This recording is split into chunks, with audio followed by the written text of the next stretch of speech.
क्योंकि next episode में अब आरमीन बेगम के करतूत फरीद हमदानी के सामने खुल जाएंगे और वहीं वो आदमी भी आरमीन बेगम का नाम लेने वाला है जिसे आरमीन बेगम ने पैसे देकर गोदाम में आग लगवाई थी। क्योंकि आरमीन बेगम ने उस आदमी को जबरन ऑफिस से निकलवाया था, इसीलिए वो फरीद हमदानी को सब कुछ सच सच बता देगा। इसी के साथ पुलिस जब इस शख्स तक पहुंचेगी और सारी सच्चाई का पता लगवाएगी कि ये सब कुछ करवाया फरीद हमदानी की बेगम आरमीन बेगम ने ही है। और वहीं दूसरी तरफ क्या निम्रा अपने बाप फरीद हमदानी को इस बारे में बता देगी कि फैक्ट्री में आग लगवाने वाली भी उसकी मां थी और दाइम को और उसके चचा को घर से बेइज्जत करके निकालने वाली भी उसकी मां ही थी। ये सारा का सारा उसकी मां ने एक प्लान के तहत किया था। टॉप फरीद हमदानी क्या स्टेप लेने वाले हैं ये बताएंगे हम आपको आज की इस वीडियो में।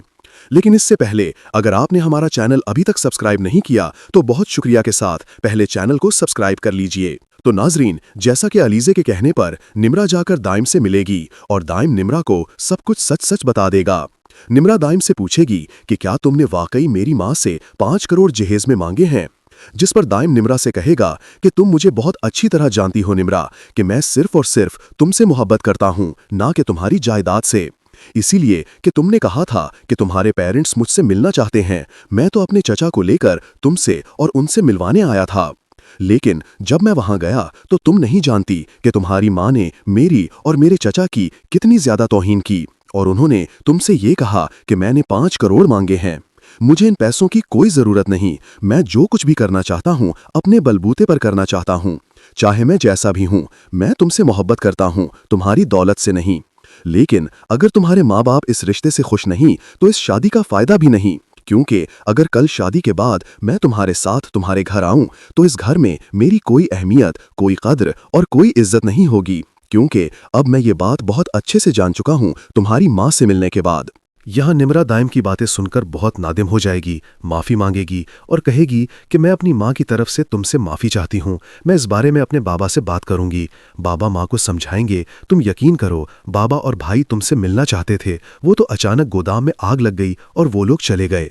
मैं बाबा से बात करूंगी, कोई बेहतर मौका देखकर वो तुमसे मिलेंगे, क्योंकि उन्होंने तुम्हें मिलने के लिए ही बुलाया था। और यहाँ निम्रा दाइम से यही कहेगी कि अगर मुझे अलीजे भाभी ना कहती तो शायद आज मैं अपने दिल में बहुत सारे खदशात और गुमान लेकर बैठी रहती। फिर वो दाइम से कहेगी कि ठीक है, मैं अभी घर चलती हूँ और बाबा से बात करती हूँ। निम्रा जैसे ही घर आएगी तो क्या देखेगी कि रेहान और उसकी माँ फिर से निम्रा के घर आए हुए होंगे। निम्रा आकर उनके बीच बैठ जाएगी और रेहान की माँ फरीद हमदानी और आरमीन से कहेंगी कि अगर आपको रेहान का प्रपोजल पसंद है तो शादी की तारीख फिक्स कर देते हैं। फरीद हमदानी कहेंगे कि इतनी जल्दी क्या है, निम्रा की स्टडीज मुकम्मल होने दें फिर शादी तय करेंगे। अब आरमीन बेगम कहेंगी कि नहीं, आप जैसा बोलेंगे हम वैसा ही करेंगे। रेहान की मां कहेंगी कि मेरी दरअसल सर्जरी है, इसीलिए मैं चाहती हूं कि इससे पहले अपने बेटे की शादी कर दूं, क्योंकि मेरी जिंदगी का क्या भरोसा, मेरा एक ही इकलौता बेटा है और मैं उसकी खुशियां जीती जागती आंखों से देखना चाहती हूं। ये सारी बातें सुनकर निम्रा वहां से उठकर चली जाएगी।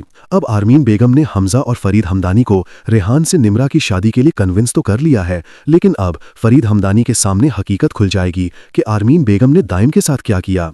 जैसे ही मेहमान जाएंगे, निम्रा अपनी मां के कमरे में जाएगी और कहेगी कि अब मेरे सामने आपकी सारी हकीकत खुल चुकी है कि आपने दाइम के साथ क्या किया।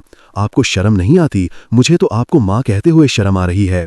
इतना घटिया इल्जाम लगाया आपने दाइम पर। आप अपनी खुशी और ख्वाहिशात के लिए किसी को भी जलील कर सकती हैं। आपने उस दिन दाइम और उसके चचा की इतनी तौहीन की और उन्हें घर से बेइज्जत करके निकाला। मैं कभी सोच भी नहीं सकती थी कि आप इस हद तक गिर सकती हैं। आरमीन बेगम कहेंगी, खबरदार जो एक लफ्ज भी बोला, जो कुछ कर रही हूं तुम्हारी भलाई के लिए कर रही हूं।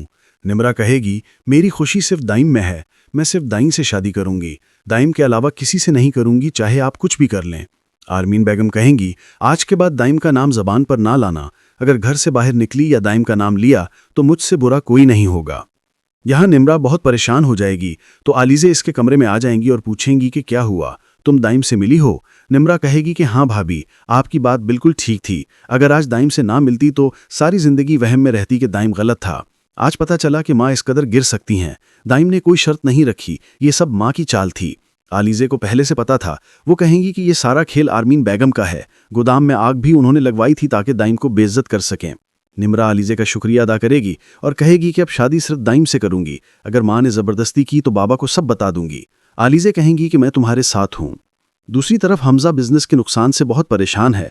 फरीद हमदानी भी और आरमीन बेगम सर पर खड़ी होकर शादी की तारीख मांग रही हैं। फरीद हमदानी सिकंदर से मदद मांगेंगे, मगर सिकंदर दो टोक कह देगा कि बिजनेस में रिश्ते नहीं चलते, अब मेरा वक्त है, आपका नहीं। घर में आरिशा वापस आ चुकी है और शेरनी बनकर अलीजे से लड़ती है। अलीजे से मुंह तोड़ जवाब देती हैं और कहती हैं कि अपनी औकात में रहो, वरना फिर घर से निकलोगी। आखिर में एसएचओ की कॉल आएगी। फरीद हमदानी पुलिस स्टेशन जाएंगे। वो आदमी सब सच बता देगा कि आरमीन बेगम ने पैसे देकर आग लगवाई। फरीद हमदानी के सामने आरमीन की पूरी हकीकत खुल जाएगी। निम्रा भी अपने बाप को सब कुछ बताने वाली है और अलीजे के पास तो मीटिंग की वीडियो सबूत भी मौजूद है। तो नाजरीन, क्या अलीजे फरीद हमदानी के सामने गवाही देंगी? क्या आरमीन बेगम की असलियत सबके सामने आ जाएगी? अपनी कीमती राय कमेंट्स में ज़रूर बताएं। वीडियो को लाइक करें, चैनल को सब्सक्राइब करें और बेल आइकन दबा दें। नेक्स्ट एपिसोड देखने के लिए नानो नाइट ड्रामा को लाइक और सब्सक्राइब